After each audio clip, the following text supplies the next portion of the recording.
আসসালামু আলাইকুম, hello everyone. আজকে আমি খুব সহজে বিরিয়ানি রেসিপি করব। তো ফার্স্টে আমি তেজপাতা, দারচিনি সব কিছু ভেজে নিয়েছি। এরপরে আমি বাটা মশলা দিয়ে দিই।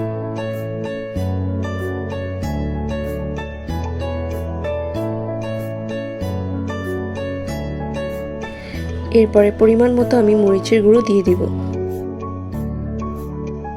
এরপর আমি রাঁধুনি মশলা দিয়ে দিলাম।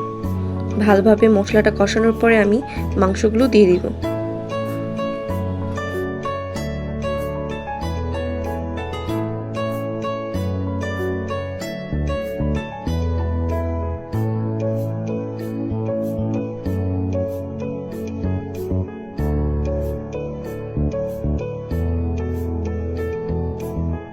এরপর স্বাদ মতো বিরিয়ানি মশলা দিয়ে দিব।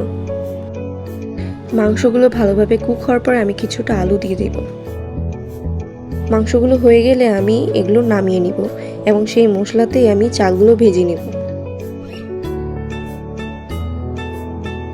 চালগুলো ভালোভাবে ভাজার পরে আমি এখানে পরিমাণ মতো পানি দিয়ে দিব। যদিও আমার পানি দেওয়ার ক্লিপটা নেওয়া হয়নি।